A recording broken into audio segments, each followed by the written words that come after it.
ma ne kan tan sabaka ta se ne kan tan sabaka e sanga pina ne ni dum tan go shi kuma do ne kan ba ani kile no ta se ne kan mo wan pla sanga sabaka na shi kali do ne kan ta ani pla e tu kata pla ne kan ta ani sabaka sanga sabaka na go shi je ka por favor ne kan ala han do ko ma ko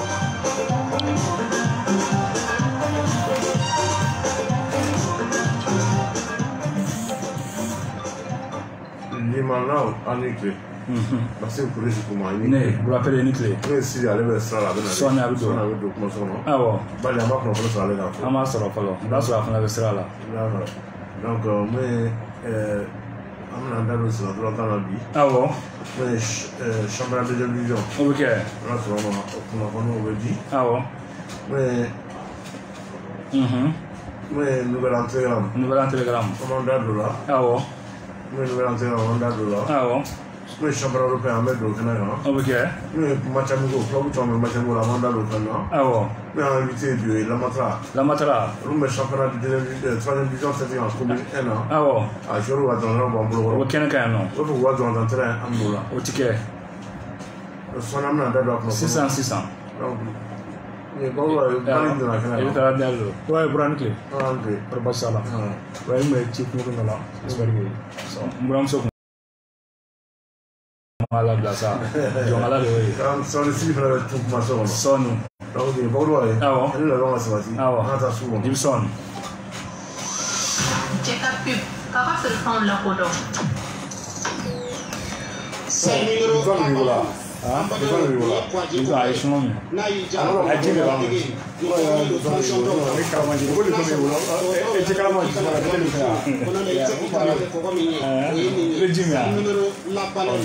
Miller Stodia ni jabe tuto donde moy Miller Stodia jabe simana kila chugo ni tala kenye ili kanyana maya pela dileke ka soredi masege Miller Stodia kapara sel numero la balenka nunu jazelo de jamane fandan nani pela dileke alimentation ani boutique ko nana nga chama ba sanda so passa société tabado de guerre ni kriya ke ga duro 22 sene oh ora la donna comme nous émission là les petits gars qui 13h30 donc ni là son dit monsieur ataka muto menen am muta quoi donc il s'est mis qui kuna le le refa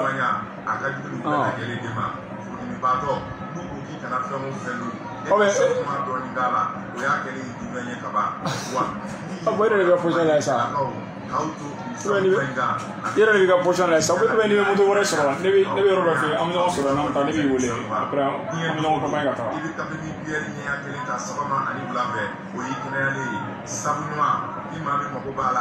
ne yɔrɔ so yɔrɔ la nɔ yɔrɔ yɔrɔ nɔ bon a bɛ se ka kɛ moto taxi tɛmɛ 200 kan moto taxi tɛmɛ 200 kan. 66 68 92 14 ndaw yow hakili to ala sama rasulullah sabuma e kara chefan kele to na jamai ah e bon no se no so la ale retro no tro no o ka na tra na amale mo no rasulullah no so bra ko ande de so fi yere ka ko bo lama el aji shegi ti ka su re kra pla la ni sera su ta la grabe mo le ko ara na ta kan campo ma siro ti amisi na ija ako ko ko kura no se de por trans ka ko da ka na yi kalima no kre na sandan ko para kele su dombali fasini kasa para mu be ni ala va fa ne ma ko de so ro la me ale ma ne ko ale mo ga de ta bo aw fana na mais a ko de ga ma ko la ma ka ibi ke na fi tu aw mo be bo négocier ma na ga to na bi contre la ko ka bana kele kono na julu kata para regi julu de zuka bana shido mbali darani ko nai mana kwa bana seki di seme ni kama ko kwa ina noye el aje seki hame ai zara furo ko dronde ko bano ko afana me bono de mare ibo bela de lesi passe no ayi dimi isi dimi kaba ngare mi jonige hali kono ja ba mali jonige ni dai dini dogo na so droit présent le fere ani bula aka beri dini ya kele sa du wala ba sa ajamanye asoma manja ninga ketala shi ko woro yi aw mako bala ko mako abi so wala ni jeka kola wala stadi berisi mansi dala alimentation mamelona so so de ndara fa fédération bɔra kulukoro yan an ka sɔrɔ bɔra WhatsApp kan wala subahana maji kan siro tiamisi a b'a kunnafoni bɛɛ lajɛlen ya banna dɔrɔn an sera mɔgɔ wasa san wula kan nafa cɛsiri an karamɔgɔ aw wasara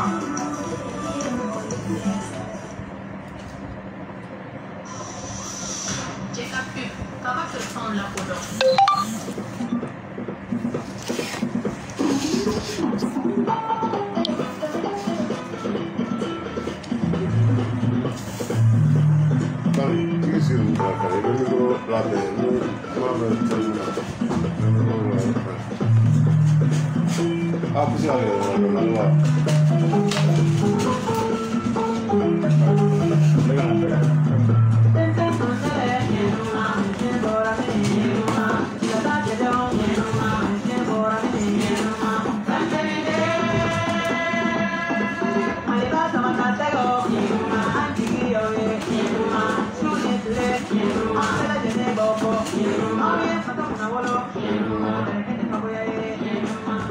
an b'a fɔ lamɛn joona o sɔgɔlen bɛ jɛka fɔ la jɛka sɔgɔ min y'a kɛnɛ sigilen o don bi an ka maa wele o tɛ dɔwɛrɛ o ye Lamatara olu ye troisième division équipe communale kɔnɔ yan awɔ u yɛrɛ bɛ championnat de troisième division u b'a tɛti kan nin waati in na o don ni ma fili 8 matchs 7 victoires 1 nul non moyenne ka ɲi tiɲɛna o moyenne ka ɲi moyenne ka ɲi dɛ équipe ne yɛrɛ de y'a créé ka papier ko in labɔ ne de y'a bɛɛ sɛbɛn a sɛbɛnniw kɛ ka taa déposer ministère de l'administration territoriale la ne de y'a équipe fɛn bɛɛ dilan Burama mun f'u ye Burama mun f'u ye a fɔ ko Lamatara ɲɛmɔgɔ kana ɲinɛ o kɔ dɛ o kana kɛ kuma dama yɛrɛ Lamatara an ka équipe de don i yɛrɛ ka équipe don o yɛrɛ ka équipe don mais nin waati na gɛlɛya b'u kan dɛ o ye tiɲɛ fɛn dépôt cour kɔnɔna la tɔlɔntanfɛn kelen bɛ yen u b'a fɔ k'u b'o kɛ so ye a ti k'a ye o de bɛ ɲɛ cogo di a kɛlen bɛ ka yɔrɔ bɛɛ kɛ so ye mais kɛnɛjɛ kelen bɛ yen n'o fana bɛ kɛ ɲɛnajɛ yɔrɔ ye k'o fana kɛ so ye a ti k'a ye dɛ a ti k'a ye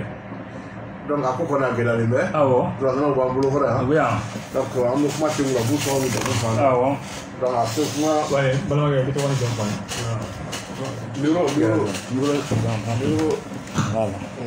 Jɛgɛ sport lamɔbaga bɛɛ lajɛlen ni tile Bafele yɛrɛ n'a baarakɛɲɔgɔnw an bɛ foli d'aw ma an bɛ tile an bɛ dugawu kɛ Ala k'aw bolo mɛn aw baara la ne tɔgɔ ye Isa ne jamu ye Konare donc n bɛ balontan Lamatara yɛrɛ kɔnɔna na donc an kɔni ni n tɔɲɔgɔn fila don donc kelen ye Ibrahim Jatire donc kelen dɔ o ye Mahamadou Sangare donc an saba bɛɛ bɛ balontan Lamatara kɔnɔna na donc an kɔni nanen don an ka terrain ko situation de la an tun ye mɔgɔw la alerter a la tile filanin na o yɔrɔ mɔgɔ caman ye dɔɔnin mɛn a ko la halisa an bɛ fɛ ka o ɲini ka i sanfɛ pour que ka mɔgɔw la dɔnniya halisa au nom de toute la jeunesse de la commune 1 Lamatara mɔgɔ bɛɛ lajɛlen tɔgɔ la public sportif tɔgɔ la mɔgɔ bɛ yen n'i ko ko farikolo ɲɛnajɛ ka di ye n'i ko ko balontan ka di ye an b'a ɲini bɛɛ fɛ bɛɛ ka fanga fara Lamatara fanga kan an bɛ se k'an ka terrain tigiya sɔrɔ cogo min na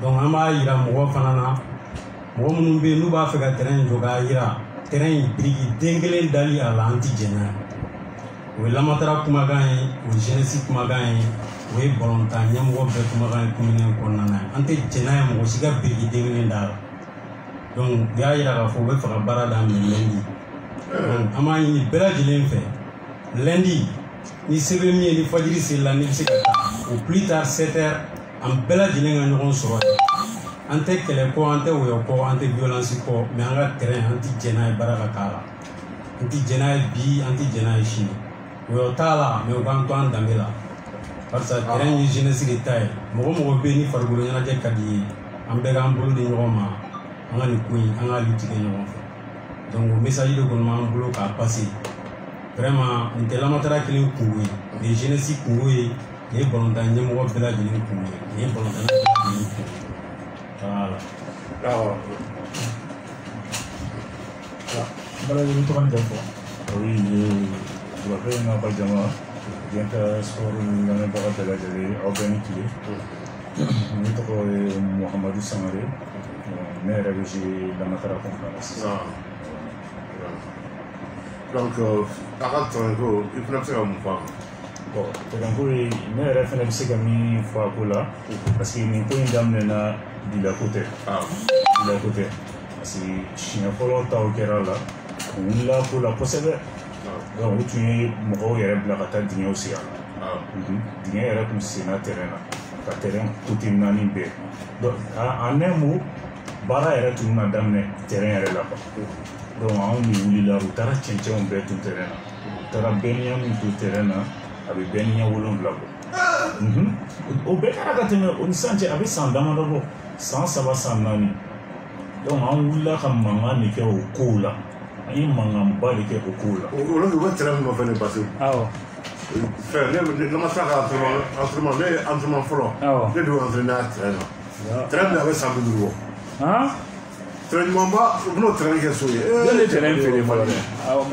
ko yan na olu m'a lajɛ ça va pas dɛ a laban na espace tɛ sɔrɔ Mali kɔnɔ dɛ non tiɲɛ yɛrɛ la e k'a kɛ yɔrɔ o yɔrɔ vraiment a ko kɔni a ko bɛ tan tɔ de siɲɛ fɔlɔ kɔni ta kɛra la an wulila Bankɔni kan anw yɛrɛ Damatara joueur kɔrɔw Maru Bankɔni ninnu Buba ninnu bɛɛ lajɛlen attaque ninnu bɛɛ bɔra ka n'an dɛmɛ a ko la o kɔni o ko danna sira la donc nin wagatinin de la tuguni mɔgɔw ɲinalen kow kɔ dɔɔnin tuguni donc u taara plaquew turu bɛɛ turu donc kow b'a fɛ ka na baara de daminɛ sini lundi yɛrɛ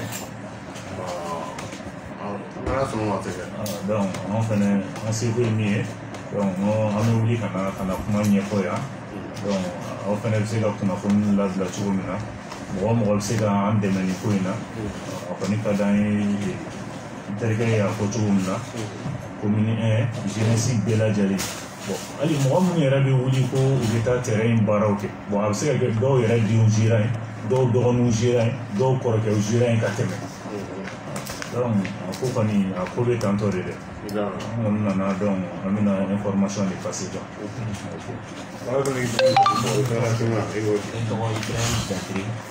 Ne Damatara géré komi tɔw y'a fɔ cogo min na ne bɛɛ ka sport lamɛnbaga bɛɛ fo k'aw yɛrɛ fo bon ne bɛ fitinin fara an tɔw ka kuma kan o de ye hali bi commune 1 balontan mɔgɔ fɛn o balontan ka d'a ye bɛɛ ka bɔ kan anw dɛmɛ ko in na n'i y'a jateminɛ hali kunu anw kan ka si tellement que terrain tɛ commune 1 na an ka match kɛra match en retard n'a fɔra ko nin fɛnɛ bɛna minɛ anw na denmisɛnnin min bɛ entraînement kɛ Damatara terrain na a bɛ mɔgɔ 100 mɔgɔ kelen bɛ se ka na cogo di ka na olu mɔgɔ 100 ka avenir tiɲɛ u ka fɛn dɔ jateminɛ Mali la Mali kelen bɛ. bon dɔ fana ye participation solitaire de participation de sa ko a tɔgɔ Ibrahima Jara a ko ko a tɛ terrain dɔw ciblé Mali kɔnɔ olu tɛ jɔ k'u ka taa lajɛ ne terrain nin b'o fɛ olu ma wuli k'u jɔ hali ma k'u t'a dabila don o don u bɛ na terrain nɔfɛ. tiɲɛ o de y'a to atelier fɛn fɛn ciblé a y'a bɛɛ koli bolo a ye nɛgɛ k'a bɛɛ la k'a bɛɛ koli. dɔw b'a ciblé olu ma koli. mais hali n'o ma ciblé yɛrɛ bɔra balontan terrain yɛrɛ tɛ yen nɔ terrain a tɛ se ka di quoi espace pas de kolo u y'a bɛɛ kɛ so. so ouais c'est vrai. mais nin kɛ espace fitinin bɛ n'o bɛ kɛ balontan yɔrɔ u bɛna fɛ k'o fana jɔ. non k'o to. mais bɔra ala nin ma ciblé yɛrɛ i b'a dɔn quartier yɛrɛ kɔnɔna la fo n'a ɲɔgɔn tɛ. ale quartier yɔrɔ bɛɛ kɛ so ye. ni espace kelen bɛ yen a k'o to denmisɛnninw bolo. et puis a bɛ denmisɛnninw bɔ ko caman na donc u b'a jateminɛ dɔrɔn. bon ka hali bi an bɛ welewele de kɛ pour que an bɛ se k'an ka terrain récupérer cogo min an denmisɛnnin 100 n'a fɔra ko an ka balontan yɔrɔ minɛ la an bɛ kɛ mun ye an bɛ kɛ dɛlɛnkan de o cɛ man ɲi hali bi an bɛ Mali bɛɛ wele ka commune bɛɛ wele pour que an bɛ se k'an ka terrain récupérer cogo min sini sɔgɔma kɔni a bɛ sɔn ka jɔ an dɔw su ma.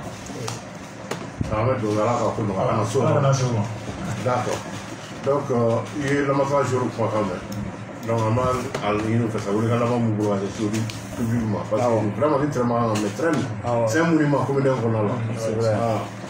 kumakan laban na an kɔni an bɛ public wele n tɛ sɛgɛn n tɛ ɲinɛ an bɛ segin a kan u ka bɔ u k'an dɛmɛ nin jeunesse kunko ye nin sportif bɛɛ kun ye nin commune bɛɛ lajɛlen kun ye mɔgɔ mɔgɔ ko farikolo ɲɛnajɛ ka di kɛrɛnkɛrɛnnenya na balontan n'i y'a jateminɛ hali sisan championnat D3 a programme bɛ terrain kan bi donc championnat D3 va taa kan minimum tan n'a kan kale tan n'a kan junior tan n'a kan donc o tɛ Damatara ko yɛrɛ kɔni minɛli c'est commune yɛrɛ bɛɛ kan ka wuli k'i jɔ hali maire kan ka wuli k'i jɔ a la. d'accord n'a sɔrɔ mɛlɛ yɛrɛ bɛ k'a feere ale bɛ se ka wuli k'a jɔ o bɛɛ de ko bɛ ɲɛɲini n'a sɔrɔ mɛlɛ y'a feere ale bɛ se ka wuli k'a jɔ a ko la an bɛna ale mɔgɔ jɔn y'a feere a yɛrɛ kɔni t'a yɛrɛ feere o an bɛna wuli ka jɔ k'a ko la an bɛ bɛɛ wele an bɛɛ ka bɔ sini sɔgɔma ka ɲɔgɔn sɔrɔ depo kuru kɔnɔ kurufina lamatara terrain na k'an fanga kɛ kelen ye min na ko in halisa ko minnu b'a jukɔrɔ an bɛɛ lajɛlen bɛ se k'a ɲɛdɔn cogo min ɲɔgɔn fɛ ka ko ɲɛɲini ɲɔgɔn fɛ k'a ɲɛ sɔrɔ ɲɔgɔn fɛ an ka laɲini y'o de n'ala sɔnna a b'a fɛ an bɛ dugawu kɛ ala ka yɔrɔ dɔn ka wuli n'ala sɔnna an b'a fɔ inshallah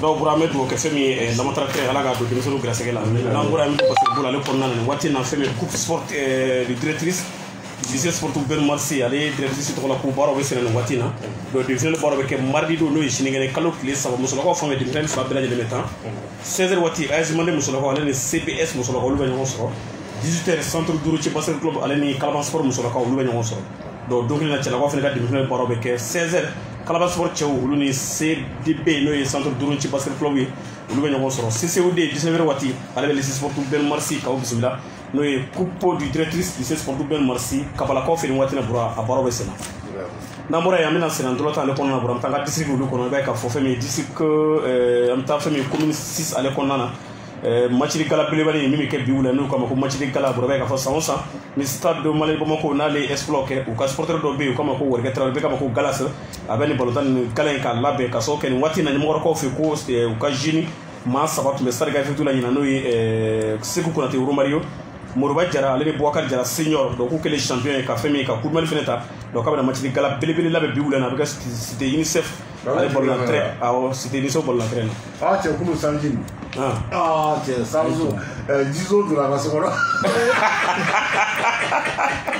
bura kunu ji n b'a f'i ɲɛna a donna yɛrɛ fɛ yen bura bɛ san 10 ma ji ma don ji donna fo an ka salon kɔnɔ bura k'an ka chambre bɛɛ fa ji la ne ye to bano ka kubuta yɔrɔ yɔrɔ match banna dɔrɔn sanji binna cɛ u ye ne wele ko ji donna salon ko salon jumɛn salon kelen ala de bɛ ne fɛ quoi ne sigilen bɛ bada la bada donda la ne sigilen bɛ mara min yɔrɔ la fo i b'o fana o fana ka wuli ka taa so ne ko mara ma o de bɛna taa so ne taara so ka taa sigi san de wulila ne ɲɛna san wuli ne ɲɛna sanji la ka ne ka dugu yɔrɔ de fa k'a bɛ don salon a bɛ don dɛ n'a bɛ ka don da de fɛ ne taara ka taa bulonda tugu a ma se fitini dɔrɔn salon na tɔ ma se ka don i ye garisɛgɛ jara n garisɛgɛ jara ne kun tɛ yen a bɛ ka so i ye garisɛgɛ jara dɛ non bura komi o san yɛrɛ an bɛ se k'a fɔ a kɛra inondation yɛrɛ a ye tiɲɛni kɛ Bamako yan Kayi Sikaso a kɛra fɛnba de an bɛ sanfɛ sanfɛ ni ji kɔnɔ wɛrɛ ala ka n bɛna fɛn dɔ f'i ɲɛna siraba kelen min tun b'an ka yɔrɔ kɛrɛfɛ a bɛ tɛmɛ i ka so kɛrɛfɛ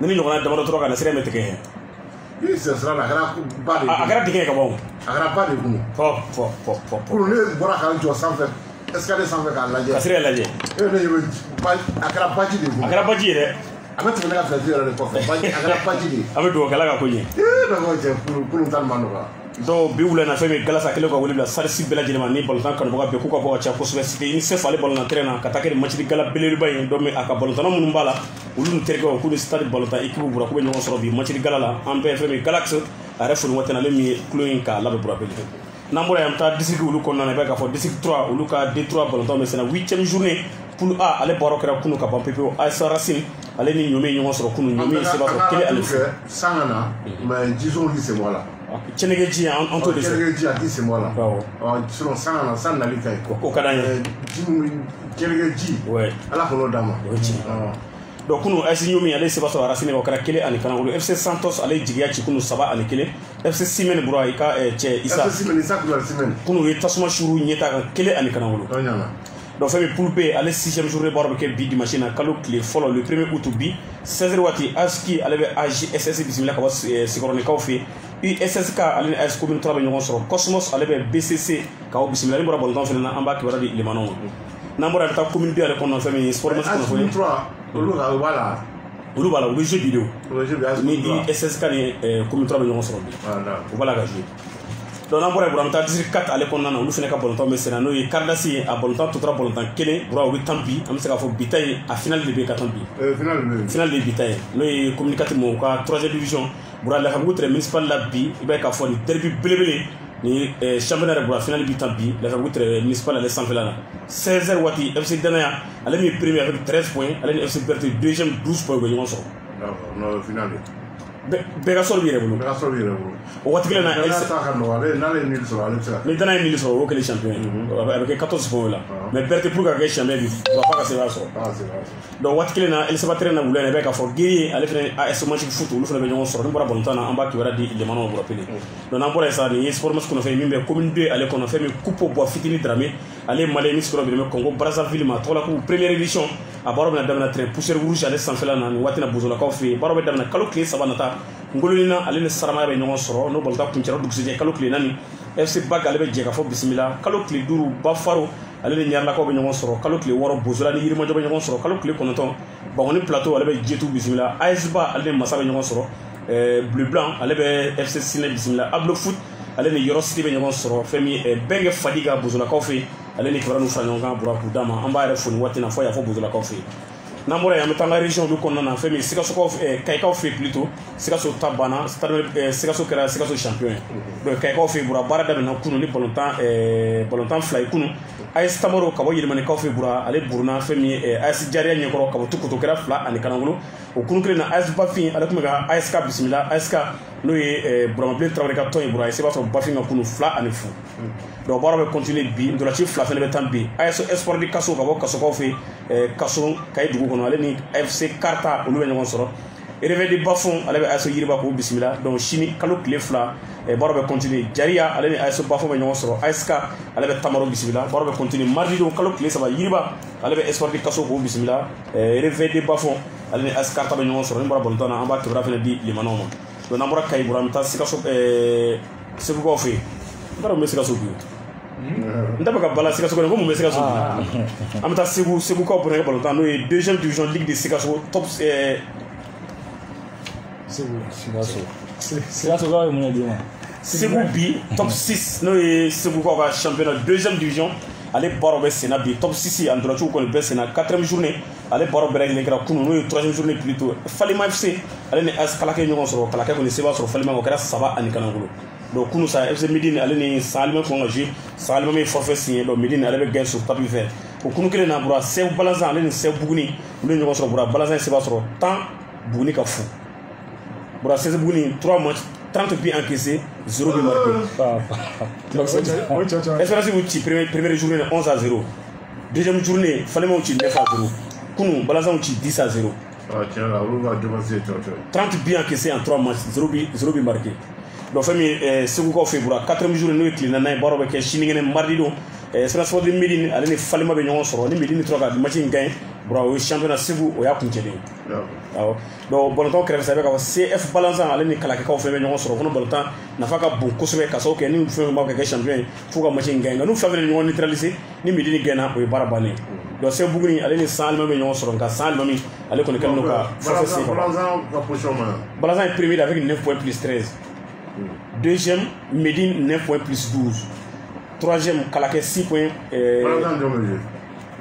Balançant est Kalaké de premier contre troisième donc Medine allait be Falima bismillah donc Falima est 4e avec 3 points woni nous Kalaké ni Balançant est neutralisé woni Medine de gagner Medine de champion donc Salima mi allait be Kourfou ba wala ko ni forfait signé cloto là c'est buguni avec bela ko fe Kourfou fino blo ka ko parce que ni nga defon tale sebu France là amu bana gouverner la coupe finale là c'est gouverner la coupe finale et puis mo blo bi le ni ci finale là 2-0 je suis allé la but avec Jules Kele so ngata ga go mu là parce que ne va so ngata la sana jalo allez c'est fou là dans les matchs à finale ta ayo du final la bigre no assez fou là dans la sana jalo match à finale ta ni tu les attaquer tabarkala ay début de à finale la 2-0 en tout cas Balançant ta kay bura 3 matchs 3 victoires 9 points de boulot ku jija nambra bura mina sport ko no fana yoro fe commune 1 ale konna na be ka fo kunu anga toroba ka ku finale badda sera su ka ko fi ku banu magaji Bernard Tapi arrête maintenant abura ma sa takene ga kunu oui arrête ma kena soro kunu donc kunu sa bɔrɛ bɛ k'a fɔ a final ba dasira ASBT ka bɔ Nafajikaw fɛ ale ni étoile de kelen kun olu ni ɲɔgɔn cɛ donc kɛnɛ kɔni ka ɲi an y'a fɔ cogo min na agence Ali Umura ale de tun ye parrain ba ye bura Modi Sila denw n'o ye Mamadu Sila bɛɛ kama ka américain ale ni Batugunɛ Sila u n'u ka délégation bɛɛ lajɛlen u fana bɔra Balabugu bura ka na kubu in kɛ u ɲɛ ɲɛna ale kɔfɛ bura délégation dɔ fana bɔra Kulukoro ka na ni kubu in ka na k'a seere u natɔla u ni Jimi Fɔlɔ nana ɲɔgɔn fɛ ka bɔ Kulukoro donc u ka délégation ɲɛma to yen Joleke Jara fo ka taa se Issa Sise Ɲana Sɔgɔtɔrɔ ka président ale ni Bamuri ale ni délégation mɔgɔ caman wɛrɛ u nana ni Jimi Fɔlɔ fana bura kunu olu kɔni y'u bila Fandɛ la train ka ɲi donc y'a fana cogo min na jama bɔra ka ca kosɛbɛ ka na kɛ kubu in a seere n'o ye ko Banu Magaji Bernard Tapi ka na k'a seere bura ndolaci kɔnɔ bɛ kɛ balontan kɛlɛmanba ka sababu kɛ a bɛ kuncɛ 1 ani 0 ka taa ASBT n'o Nafaji denmisɛnninw bura u bɛ sɛbɛn sɔrɔ étoile ka 1 ani kana bolo donc Adama Sangare ale de ye bin sɔrɔ ka don saga 30 ani saga 4 donc balontan kɔni kuncɛr'o kan bɛɛ bɛ k'a fɔ ASBT u bɛ wuli k'u jɔ ni jɔnjɔn ye trophée bɛ d'u ma ka darasi 20,000 d'u ma u ka nasɔngɔ ye i b'a ye k'a fɔ vaincu ale min dasira n'o ye étoile kelen min ye bura o fana fleur sɔrɔ ka darasi 10,000 k'o sɔrɔ donc baara in kɔni kuncɛlen an gɛrɛla fɛn min ye capitaine fila la Amidou Sanogo ale étoile kelen kun mɔgɔ ka capitaine Cili Kɔlɔsiba fana don a ye min fɔ kunun baara in kuncɛlen kɔfɛ n'u dasira an ka jɛ k'a lamɛn.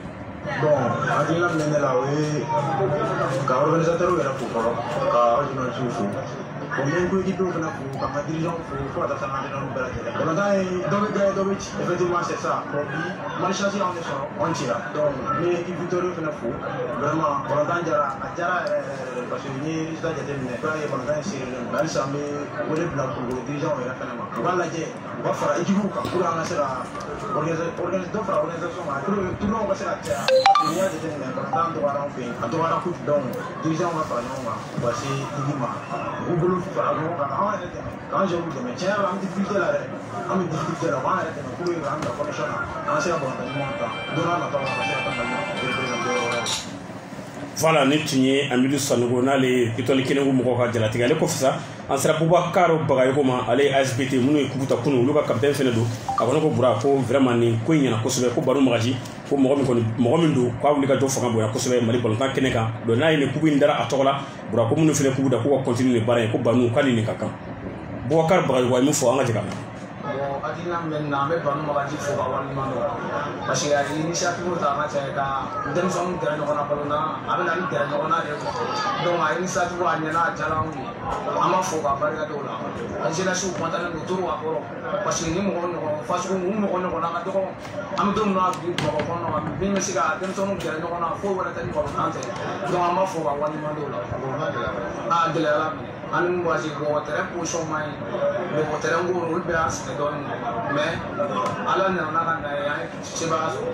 Voilà ne tun ye capitaine fila olu kumakan ye bura kunun donc baara ka kuncɛ sa Mamadu Sila n'u kama ko américain agence Ali Umura ɲɛma don olu de kɛra parrain ba ye nin kubu in na u kɔni ko Banu ka ko bura ko ni a wulila su olu bɛ wuli k'u jɔ ko n'a wulila tile k'u wuli k'u jɔ ka sababu kɛ ko Banu ni olu fa jɛra ko caman ma donc vraiment Banu yɛrɛ bura a bɛ ko ko la k'olu Silalakaw b'a la Mamadu Sila américain a ye min fɔ kunun an ka jɛ k'ale lamɛn. An nisɔndiyara an ye balontan kuma ye kɛlɛ ma bɔ a la o ma bɔ a la jama bɔra ka na an bɛ bɛɛ fo ka journaliste fo ka balontan fo ala ka balontan d'an ye ni ala sɔnna Banu kɔni ka kubu a ye cɛkɔrɔba kanu cogo min na an kɔni jigi b'a kɔrɔ n'o kɔni bɛ taa san o san ni ala sɔnna ni ala ma baasi kɛ k'an to balo la an bɛ ka fara ye ni ala ka jɛ an bɛ bɛɛ fo dan tɛ Banu na Banu y'o de fɔ ne ye ni nana ka to waati o waati a bɛ min fɔ ani cɛkɔrɔba cɛ ni ale ale donna balontan na cɛkɔrɔba de y'ale don balontan na k'ale bolo minɛ ale fa b'a fɔ Modi i bɛ marakaden de jɛko de la wa k'i b'a dege balontan de la donc a b'o kuma min fɔ ne ye o bɛ ne surakɛ ale bɛ fɛn fɛn la Banu tɛ dan tɛ Banu na alhamdulilah an bɛ ala ka Banu ɲɔgɔnna cɛ a Mali balontan na ala ka Banu jɛ vive le Mali vive le sport wasalaamualeykum warahmatullahi. Ayiwa ne tun ye parrain ba ye Banu n'a fa jɛra a ko tɛ dɛ Banu n'a fa jɛra ko n'olu fa jɛra Modi Sila a ko ten Modi Sila ye poste bɛɛ kɛ sara la a kɛra sportif ka président ye awɔ aw bɛɛ kɛ ka tɛmɛ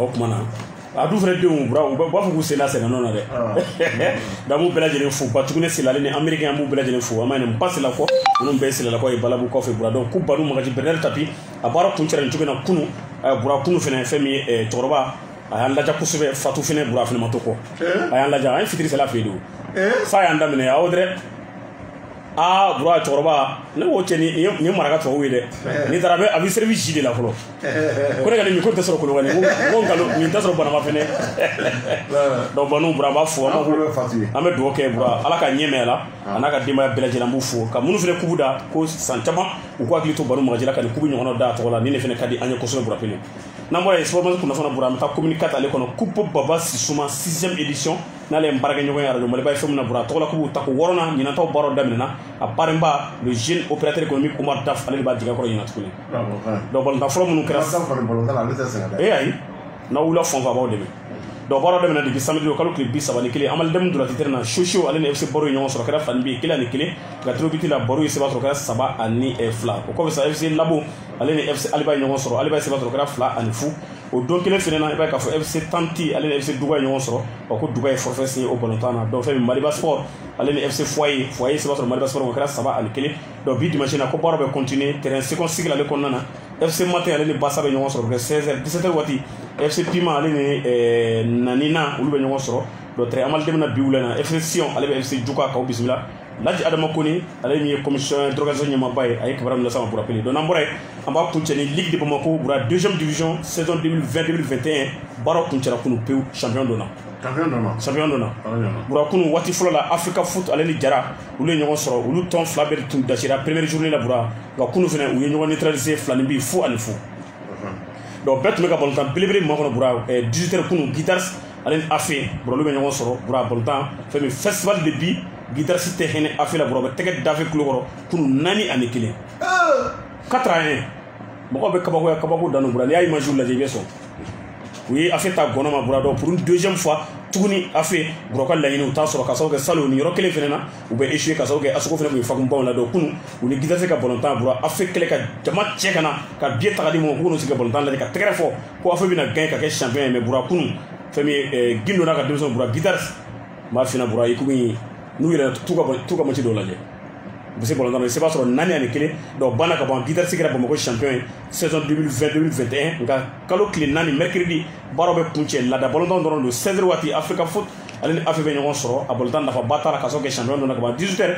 Guitars ale bɛ FC Jara k'o bisimila ni bɔra balontan na an b'a kibaruya di Limana ma bura pele n'an bɔra yan an bɛ taa Cap Vert kaw fɛ yen i b'a ye k'a fɔ fɛn min muso balontan tun bɛ sen na ye n'o ye compétition africaine de football Ligue des champions ale tour préliminaire a baara kɔni kuncɛra pepe bura an ka AS Mande Mali musomanninw bura u kɛra fɛn min ɲɔgɔn tɛ ɲɔgɔn ma da ye pour une première fois u ne ka qualification sɔrɔ ka taa phase de finale min bɛ kɛ Égypte kaw fɛ décembre kalo tun nata ale kɔnɔna na donc nin donni kama u ye sɛbɛn sɔrɔ déterminant Giris kan 4 ani Kanangolo Basira Tura 1 bi saba sɔrɔ ka don donc balontan kɔni bɛ kuncɛ o kan fɛn min ye Seven Star ale fɛnɛ bɛ buru Dakar Sacré-Cœur ɲɛkɔrɔ 2-0 nka o tɛna fɛn di i b'a ye k'a fɔ Mande ale kɔni bɛ kɛ zone UFA A zone UFA A ale k'o kɛ représentant ye kɛnɛ kan Égypte kaw fɛ décembre kalo nata ale kɔnɔna na pour rappeler ok donc bra an bɛ don groupe fɛn fɛn kɔnɔna na minnu bɛ ɲɛma kɔrɔ donc an b'a fɔ k'a fɔ olu kama groupe fɛti bɛ bi ko bi 15h30 wagati u kɛlen don ka supporters bɛɛ lajɛlen wele bɔra k'a da dɔ la kɛlen don ka kɛsu de sigi san kɔnɔ ni mɔgɔ min ka k'i cira yɔrɔ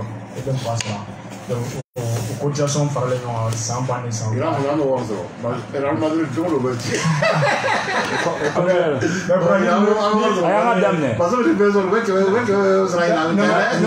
ne ma wɔrɔ k'a bɛ k'o ta kɛ 20-20 ye an man ta kɛ 100-100 donc ko bɛɛ wele don bi 15h30 waati wa supporters bɛɛ lajɛlen ka bɔ Ɲamakɔrɔ sugu la Isa Foma ye kunnafoni d'an ma nin waati kɔnɔna la an mana la den bɛɛ lajɛlen fo donc an b'a fɔ Coupe Muntaka Traoré première édition olu b'a wele ko jɔnni tanga donc résultat minnu sɔrɔla kunun olu match filɛ nin ye Badima ale ni AGSK olu tun bɛ ɲɔgɔn na AGSK sɛbɛn sɔrɔ 3 ani Kanangolo o kɔfɛ CFR ale ni AS Bɔrɛ tun bɛ ɲɔgɔn na bana 2 ni 1 ani 1 AS ODD ale tasuma suru GFD kan 7 ani Kanangolo CB Foot ale sɛbɛn sɔrɔ FC Sama kan 1 ani Kanangolo AS CDK ale ni fɛngɛ tun bɛ ɲɔgɔn na ale ni AS ODD tun bɛ ɲɔgɔn na bɛɛ b'a ye k'a fɔ ODD forfait siɲɛ Coupe Muntaka Traoré i b'a wele ko jɔnni tɔgɔ a ye kunnafoni dama nin waati na bila kelen.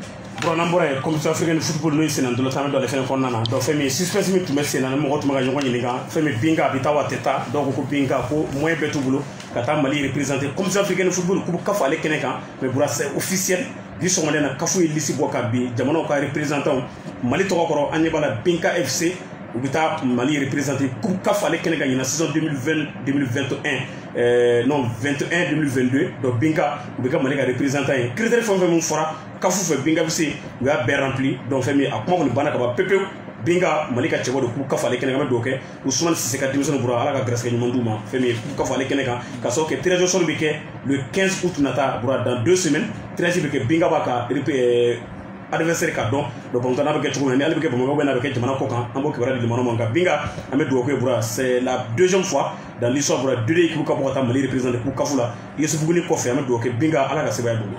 D'accord fɛn kunga finale ye bi la. 18 awɔ 18 bi don. I bɛ taa. Baara wɛrɛ tun b'an bolo ma fɛn fɔ an ɲɛna o. Sinon kunga bɛ fɛ ka taa dɛ. Olu suma n'o fɛ dɔɔni dɛ. A bɛ fɛ ka taa.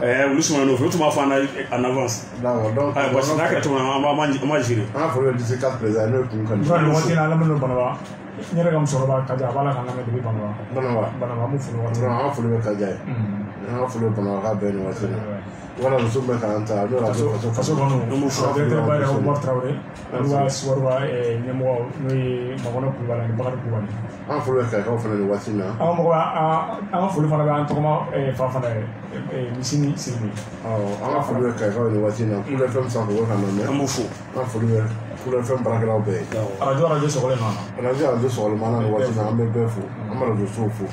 Vraiment radio 100 ani kɔ o de sɔrɔ bɛ cɛ ka fɔ la ni waati in na. Ka fara page Facebook kan. Ka fara page Facebook kan. Kuma media ni WhatsApp. Donc an ka foli bɛ bɛɛ fɛn bɛ k'an lamɛn ni waati in na fɛn sɔgɔlen b'an na ni waati in na. Fɛn bɛ k'an lajɛ Facebook sanfɛ an ka foli bɛ bɛɛ. Donc an bɛ don kunnafoni na an bɛ don mun ye le nouvel entrée o bɛ kɛ. n'an donna le nouvel entrée la. Kosɛbɛ. Voilà mun ye défense dɔnniya bɛ n'a tun bɛ Inter de Milan na. Awɔ. N'a tun b'a Jean Nengo la. Nengo la. N'a tun bɛ san 33 la. Kosɛbɛ. Ani Inter de Milan u bɛnna ko la an ka contrat résilié. Awɔ. Nin waati in na min ye Italie kɔnɔntɔn n'o ye Gazzetta dello Sport. Dello. U ko ko dɔnniya k'a bɛna taa Cagliari. Ni dugu ne bɛ siran ninnu yɛrɛ ninnu tɛ farafin fɛ. Dɔw bɛ gonfler la. Ne ye farafin ye équipe la dɔrɔn u bɛ gonfler la. U ka équipe tatɔla tɛ ɲɛ. Cagliari. U ka équipe a tɛ taa ɲɛ. E m'o bɛ difficulté gɛlɛya kɔnɔ kuma bɛɛ. U tɛ taa ɲɛ. N'u y'o ye u bɛ gonfler la. Ala kana to ka baara kɛ. Cagliari a ye san 2 contrat a y'a signé. N'o ye France kɔnɔntɔn n'o ye équipe. O Lyon. U ye 6 millions d'euros u y'o proposé à Ajax pour le gardien international camerounais André Onana. Ajax u bɛ ka 8 millions d'euros de ɲini a la mais sɔni u bɛ ɲini ka bɛn ko la. U sɔn ka bɛn a la. Arsenal. Ne kunnafoni ka fɔ a ye défenseur central sɔrɔ. Kosɛbɛ. A bɛ Brighton. Awɔ. A bɛ tɔn min n'o ye Brighton. O ka défenseur central n'o ye Ben White. Awɔ. A si bɛ san 23 la. Tiɲɛ. Arsenal u y'a san 58 millions d'euros. Ye. U ye dɔ kɛ. Donc n'o ye Manchester United de ye. U ka dɔnniya min n'o ye Marquis Rashford. Kosɛbɛ. A laban na a bɛna turantan a bɛna waatinin kɛ Manchester ta ye fɔlɔ. A kun minnu bɛ k'a dimi k'u bɛna opérer kankun na. Ayiwa. N'a opéré la n'o ye angilɛ b'a fɔ o ye mun yira n na. U ko k'a bɛ sɔn a ye fo mois d'octobre. Ye. Ayiwa basi tɛ. I b'a dɔn ko sɛbɛn dayɔrɔ si tɛ k'a ɲɛna dɛ. Voilà sɛbɛn dayɔrɔ bɔlɔlɔ tɛ k'a ɲɛna. N'o ye Barça. U bɛ wari ɲini na pour que ka Messi ka contrat prolonger. Tiɲɛ. O senfɛ u ka dɔnniya bɛ n'o ye Martin Braithwaite. N'a si bɛ san 30 la. Awɔ. N'o ye Catalan Sport. A ko o ni West Ham ko Barça ni West Ham k'u bɛ ɲini ka bɛn ko la. Ayiwa. 15 millions d'euros. U bɛna feere West Ham ma o la. Martin Braithwaite. Ni wari t'a bolo a ye Messi bila ka taa. Wari t'a bolo. Ayiwa. O ye Chelsea. Chelsea. West Ham. O fana ko West Ham fana k'u labɛn ɲina saison kɔnɔ kosɛbɛ. Awɔ. U ka défenseur central min n'a bɛ jouer Chelsea. N'a tɔgɔ Kurt Zouma. Awɔ. N'a si bɛ san 26 la. Kosɛbɛ. Mun ye West Ham. Awɔ. An b'a fɔ n'o ye Delimel. Ale ko West Ham ye offre kɛ Chelsea ma 20 millions d'euros.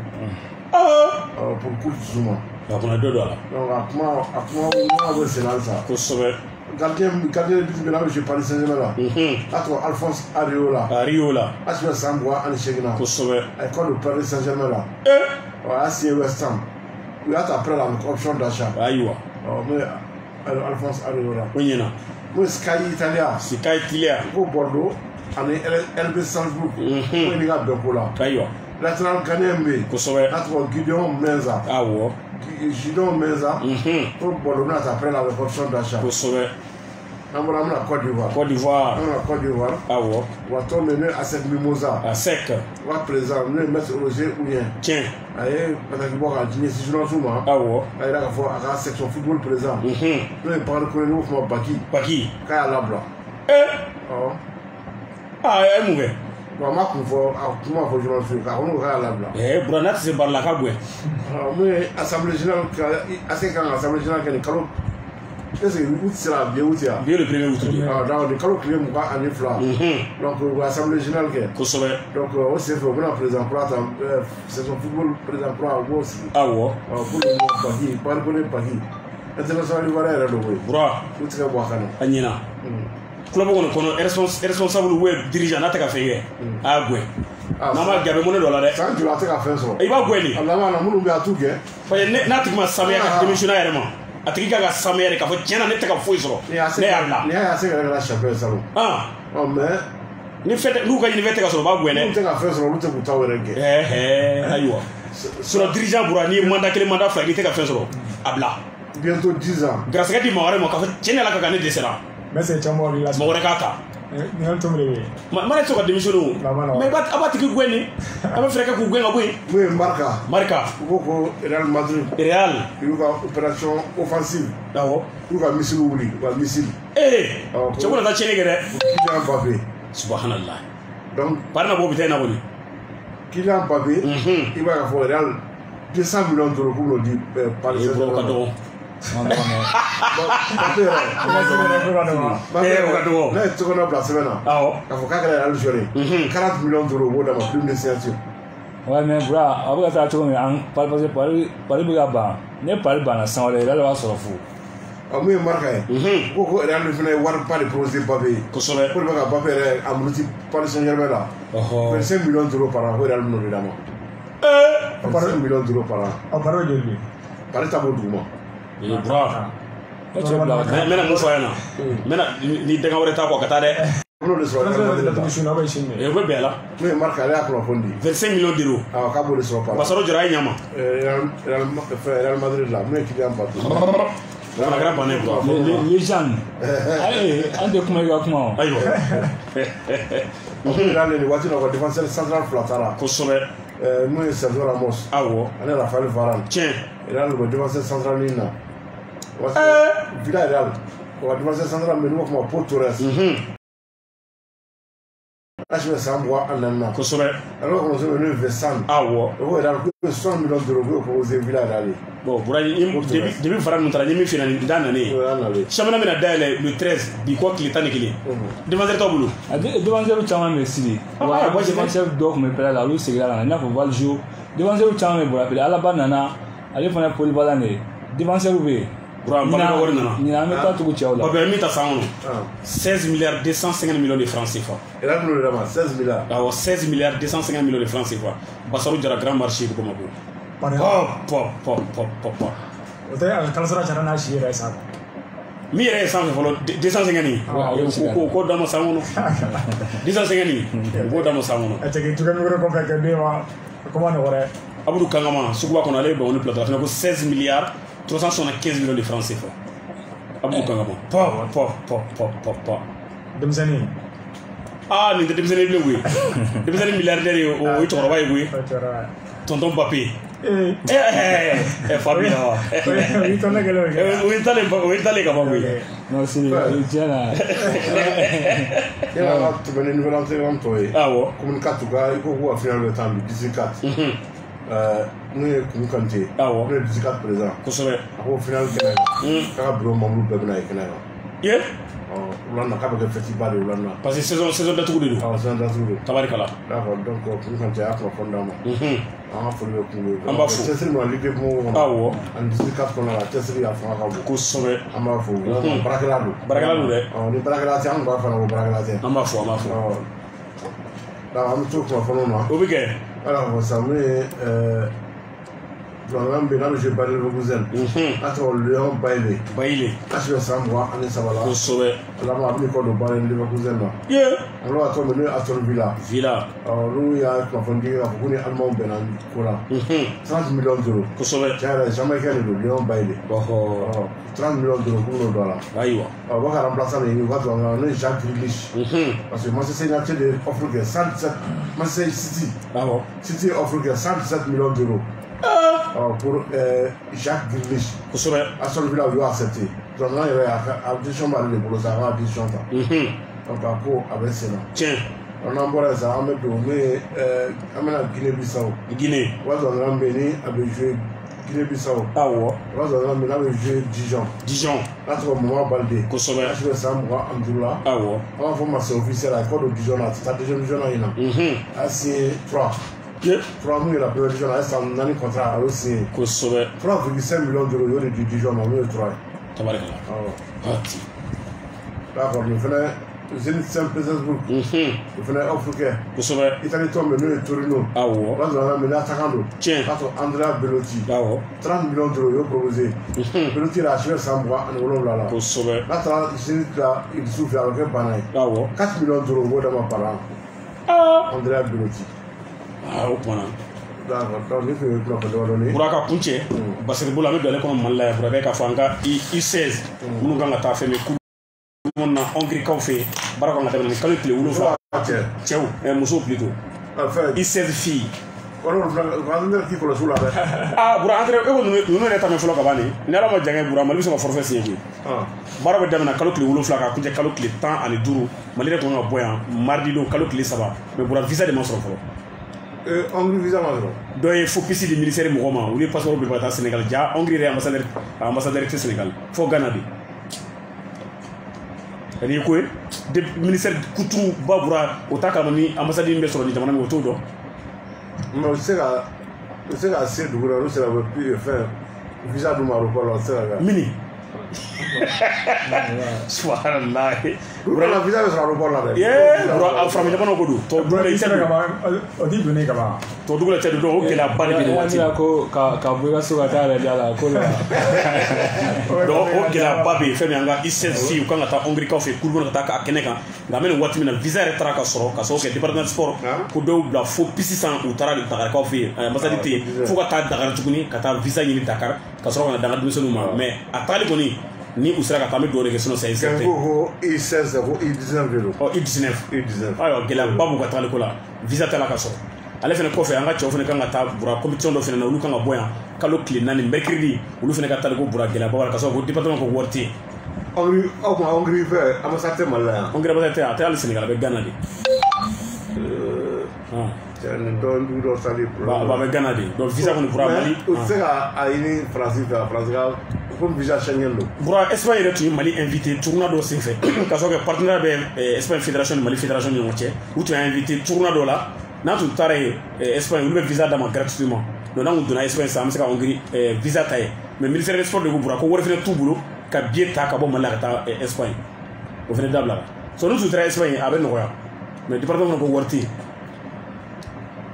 i y'a gɛlɛya ye Mali département Mali équipe nationale senior n'u ma lajɛ de kuma wari tɛ bura mais sport bɛ kɛ cogo di wari tɛ a bɛ dabila de non b'a fɛ sport la dabila Mali la dɛ a tɛ dabila de an bɛ ninnu de gɛn ka bɔ fɛ département kunna minnu ye ministère kunna u bɛ gɛn ka bɔ yen de sinon sport kɔni tɛ dabila Mali kɔnɔ cɛ u ka ko cayara dɛ bura équipe nationale senior garçon fana kan ka taa Rwandakaw fɛ yen nin kalo yɛrɛ utu kalo yɛrɛ kɔnɔna na fɛn min afro basket senior garçon a fana baaraw kan ka kɛ bura olu fana bɛɛ labɛn na nka bura i bɛ k'a fɔ foyi ma sigi sen kan fɔlɔ Mali joueur kilan kelen bɛɛ bɛ Faransi fédération tun y'a ɲini k'a fɔ k'u ka u fara ɲɔgɔn kan Marseille o billet d'avion ka nɔgɔn o wɛrɛ wari ma sɔrɔ jango ka bɔ yen k'u bɛna préparation kɛ Bamakɔ yan billet kelen bɛ taa 700 000 ɲɔgɔn na bura ko wari fana tɛ yen baara dun kan ka daminɛ olu kan ka bɔ Mali la yan le 4 mercredi fanfɛla yɔrɔ min na bibi in na joueur tɛ yen mun sera Mali la fɔlɔ donc afro basket senior garçon Mali bura ala ma fara an kan fɛnɛ a bɛ kɛ forfait fɛnɛ donc vraiment il est temps bura mɔgɔw ka wuli ka jɔ kɛ département de sport bura ka kuma fɛ u ka nin fɛn ninnu dabila kuma bɛ wari tɛ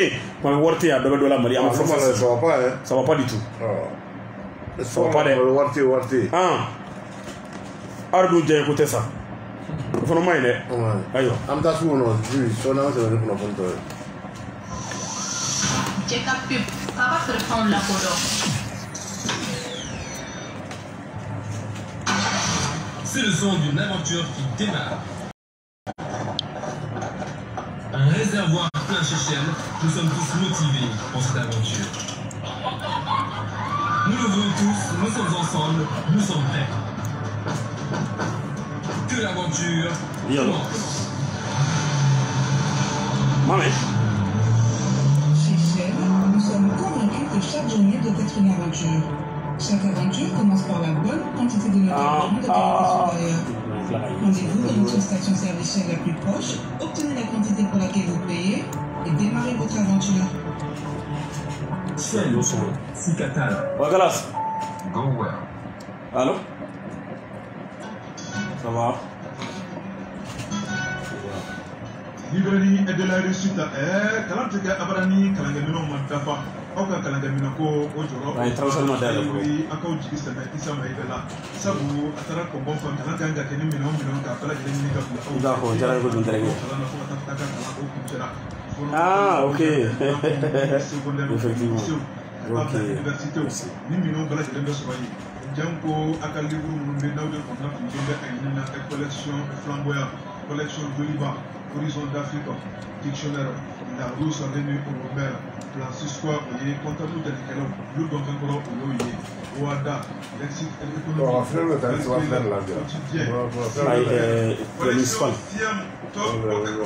guide de biologie et bio, baccalauréat malien, registre anglais, tout de suite. Allô, Baba. Ah, Awanyaï. Nyame. Ah, bah, c'était.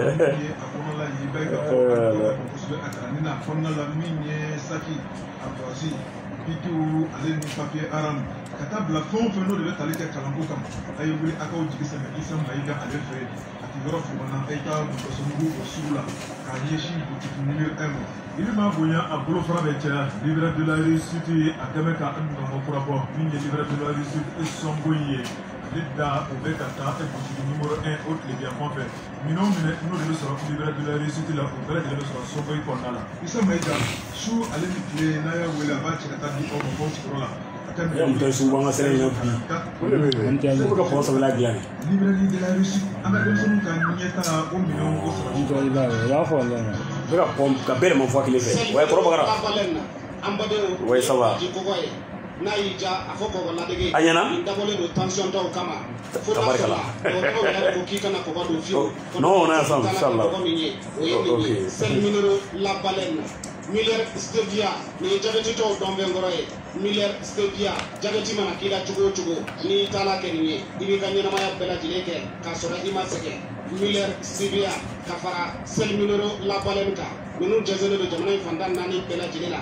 Alimentation ani boutique konana. Nga chamamba sanda sotafa. Société Tabado et Vert, Ribrière de l'Essa, Mégaduro 20 22 58 60 20 22 77 17. Ah, tu es où il y a appelé Fabien sur téléphone quand on dit qu'on a rappelé. Email Sotaf, tabado@yahoo.fr. Eh, présent, bonjour.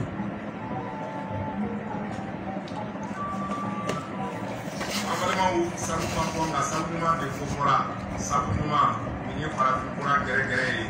Gere amalma ke kamera ka possible akere na ka tonya chama para mina furamido même ni fotini on a déjà bambali be amuna parti général so awu ko be ni on a tout be awla chaw yere bala représente ah ouais oui ça va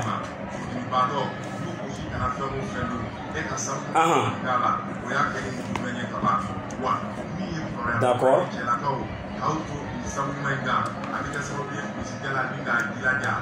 Il n'y a pas de problème, il n'y a pas de problème.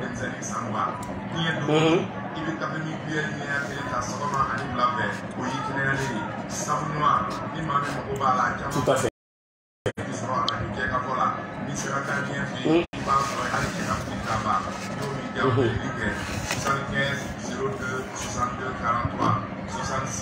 Tout à fait.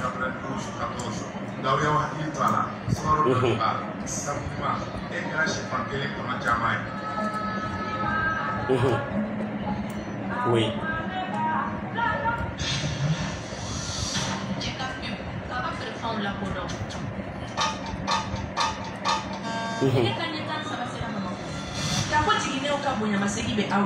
Tout à fait.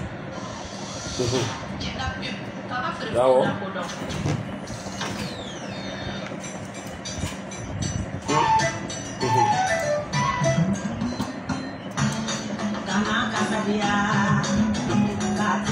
Tout à fait, tout à fait. Oui. Bravo. Tout à fait, tout à fait.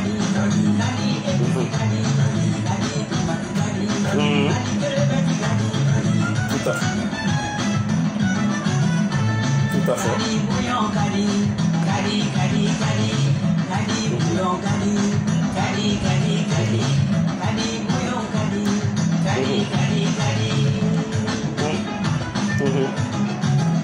Oteke.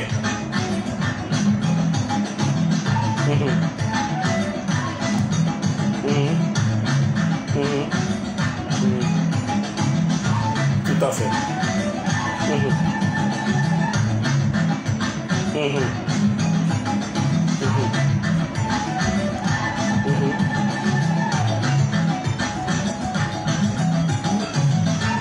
Tout à fait.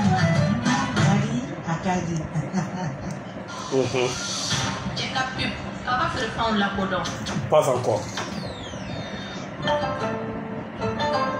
Là-haut, Guinée-Conakry, Sénégal, Côte d'Ivoire.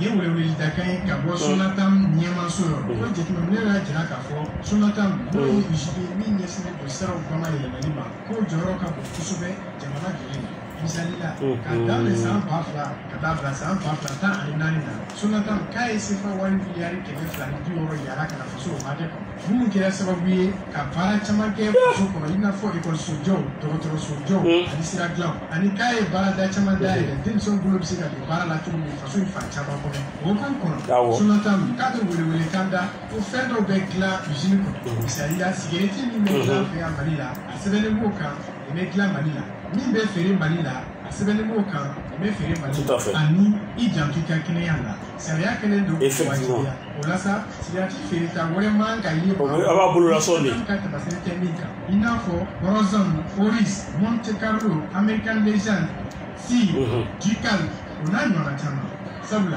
san o san sefa wari miliyari 10 bɛ ca jamana kɔnɔ minnu tun bɛ se ka kɛ ka ko caman kɛ faso kɔnɔ ka sababu kɛ sigɛrɛti ŋanamu feereli ye ani a yuruguli ka don o la sa Sonatam ɲɛmaayaso ka fara gendarmerie polisi nationale ani kiiritigɛlamɔgɔw k'u b'a da bɛɛ lajɛlen kɔnɔ ko sariyakisɛ bɛ yen ni o ye loi numéro 10/033 min taara juillet kalo tile 12 san 2010 o bɛ alamandi bi kan k'a daminɛ sefa wari 50,000 ka taa bila miliyɔn 10 na o kɔfɛ i bɛ se ka datugu k'a ta san 1 ka taa bila san 5 kaso la ni sariya batobaliya kɔlɔlɔ dɔ ye denmisɛnw ka baara sɔrɔ gɛlɛya ani jamana ka sɔrɔ nagasili ye o tuma Sonatam ɲɛmaayaso kiiritigɛlamɔgɔw ka fara finitigilakaw kan u k'o faamuyali ko ɲuman faso den bɛɛ lajɛlen k'o sɔrɔ ni welewelekan ye.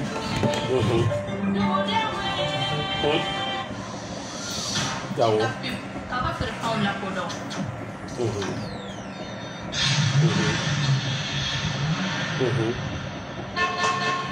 Bolimafɛn ɲuman sɔrɔli kɔni o kɔni bɛ maa nisɔndiya nka min ye a décidé sanju ye o kɔni sɔrɔli tun ye baara ye min ye super autocase ye les frères Sangare olu nana ka n'o degun kɔni n'o ta ka bɔ an bɛɛ lajɛlen da la fɛn ni sunukura la mɔgɔ minnu ɲɛsinnen don min sera école fondamentale ma ka ɲɛsin yen ma siga foyi t'a la damaraba ninnu u bɛ yen magasin numéro 2 o filɛ nin ye Lebo sugu la carré fɔlɔ n'i taara Mangourane fan fɛ min ye mètre 50 ye e k'o kɛ ten i ka kɛnɛya fan lajɛ magasin numéro 3 o filɛ nin ye Kulukɔrɔ Siramatigɛ da la ani ka ɲɛsin SRS ma Madu Sangare e k'ale wele ten i ka kalanbon na 66 38 07 tout à fait 74 87 33 98 PDG Jamina Sangare bɛ se k'ale wele ka sɔrɔ kɛ ale n'a ka fɛɛrɛw bɛ ɲɔgɔn na san ani waati bɛɛ lajɛlen a bɛ se ka maa ci sigilen ma teliyara fana 66 53 wajibi 76 53 super autocarte ya Frères Sangare ale nana o la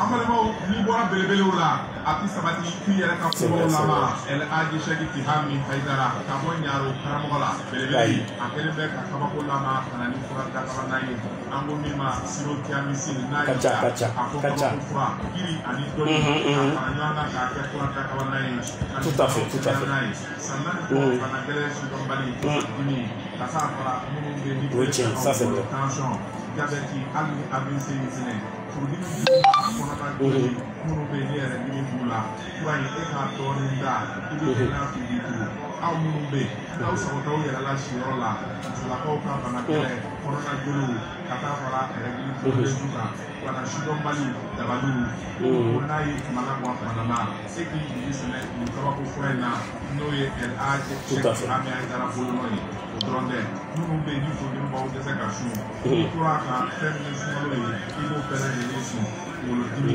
disi dimi kaba ka taa fara ɲɛko kan hali kɔnɔja banbali bɛ aw minnu na aw da ye diɲɛ don o don sɔgɔma tile fɛ ani wula aw ka bɛɛ y'i kiniya kelen ye aw n'a lakali ɲɔgɔn ye a sɔngɔ man di ni k'a kɛ dalasi 600 ye aw mago b'a la Bamako a bɛ sɔrɔ arajo kɛ ka fɔ la wala stade 26 mars da la alimentation numéro na 78 73 71 98 warikaw 00225 49 04 26 19 WhatsApp kan wala sɔnna mafi kan siro tiamisi an b'a fɔ o bɛɛ lajɛlen sɔrɔ LH Sɛki Tihami Hayidara dɔnni ko nafa dɔnni ko cɛsiri an kɛra mɔgɔ anw wasala.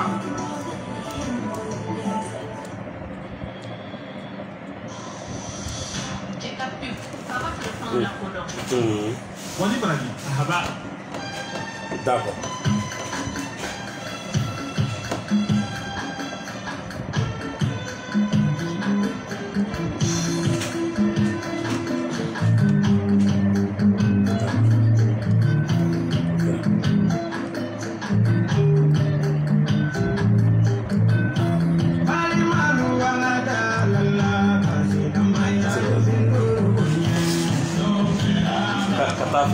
Président Johnny Nicolas Bibi la même émission à Djeka pour la pour c'est très important.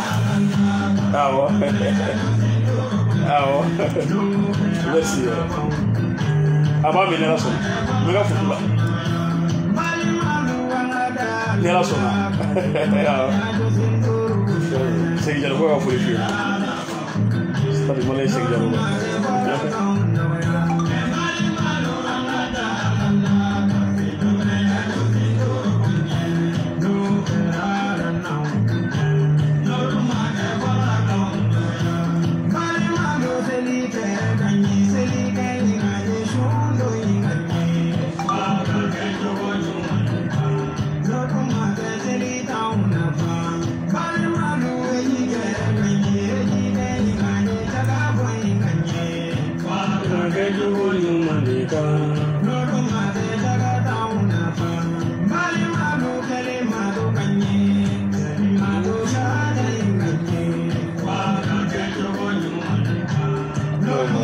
Kelma town nafa kunu ntala jira la ndo kema to shada ntala ka fo jira la kala wuli amna ko la kunu kasila kunu jira la ngo kunu kasila zoro na jira la kunu ani saga le na kusobe ako jira do ku ka jira ko to da jira la ko jira do ko tamba ko ale so muri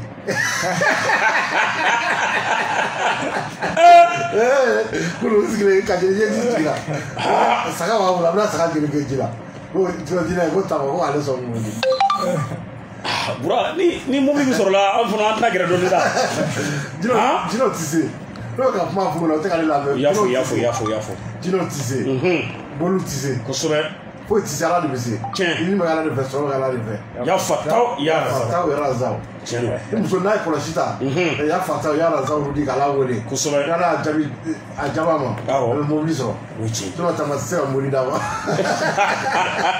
tama ti se a sabari kala kɔrɔ ne dɔra wa ne ɲɛji jiginra ne ko tiɲɛ la an bɛ fili la mon père pardonne les car ils ne savent pas ce qu'ils font. Kosɛbɛ ala de bɛ yafa ma dɔrɔn an t'a dɔn an bɛ ka mun siga t'a la o tiɲɛ donc a ko kɔni a gɛlɛyara kunun donc an bɛ dugawu kɛ ni ne ko a kɛ mɔgɔ fɛ kosɛbɛ k'a kɛ ala fɛ ala de ye ɲini masa ala ye sɔrɔ masa ye ya fataw ya razaw ala ye de bɛ ko dugulen dɔn kosɛbɛ a ka jigaw fana bɛ dɔn ko dugulen na mɛlɛkɛw ye ala ka jiga de olu bɛ dɔn ko dugulen na siga t'a la ala ka jigaw fana bɛ dɔnni fana ye ala ka jiga de ni ala ye dɔnni di mɔgɔw ma o fana bɛ dɔn ko dugulen na o ye tiɲɛ ala ka jigaw de don kosɛbɛ sinon ala tɔgɔ de bɛ ko dugulen dɔn ya kira mɔri kisɛ dɔ b'a ye u y'a dabali de k'a banala ale t'a dɔn ko dabali a t'a dɔn ko dabali don mɛlɛkɛw de nana a kun kɔrɔ kosɛbɛ kɛ fila kumana ɲɔgɔn fɛ kelen ko ko mun de bɛ cɛn na kelen ko ko u y'a dabali de ka kɔlɔn yɔrɔ fɔ dabali bilala kɔlɔn kɔnɔ kaburu jukɔrɔ k'a bɛɛ yɔrɔ fɔ kira dalen tulo bɛ mɛlɛkɛ ninnu kumakan na u taara dɔrɔn kira ye a ka sabaw wele ka na ka kɔlɔn yɔrɔ fɔ la ko ka taa kɔlɔn kɔnɔ ka taa kaburu kɔnɔ ka dabalifɛn dɔ bila dabalifɛn ta ka na n'a ye parce que u ye dabali fɔ ni sura jumɛn bura miseli tan ani kelen u ye de don a la k'a kɛ ni mun ye c'est-à-dire ka dɔn kula bila bɛ falaki a bɛna aya kelen kalan olu bɛ aya wɔɔrɔ ma ani dɔ in fana aya duuru a fila bɛ bɛn aya tan ni kelen ma kula bila bɛ falaki ani kula bila bɛ nansi burapele o de kɛra sababu ye ka dabali tiɲɛ ala k'an kisi ala k'an kisi dɛ yarabi dabali tiɲɛ dɛ ala tɔgɔ de bɛ ko dugulen don a ka jigaw bɛ dɔn ko dugulen don tiɲɛ donc an bɛ masala nin fɔ ka wale ɲɔgɔn donc n'an bɛ ɲini kɛ dɔrɔn an ka kɛ ala fɛ kosɛbɛ vraiment ala dɔrɔn de se ka mɔgɔ sɔrɔ ya fataw ya razaw kunun y'a bi bada la koyi bura yɛrɛ fataw ya razaw n bɛna sɛbɛnni bɛɛ k'a la kunun bura n bɔra sutigɛ fɔ so n ka cɛ sanji bɛ kan n bɛna to ka wuli pour que ka mobili ni kelen sɔrɔ ka don samiyɛ na motoboli bura ma nɔgɔn dɛ n taara sɔrɔ atisibugu fɛnɛ sira bura o fɛnɛ tigɛlen don an taara mun fɔ kuluda la yɔrɔdabugu kuluda la bura sira tɛ yen sanji b'an kan san bɛ fan bɛɛ ni samiya sera moto ko in latɛ an bɛna kɔlɔsi bama pour que mobili ko in ka ɲɛnabɔ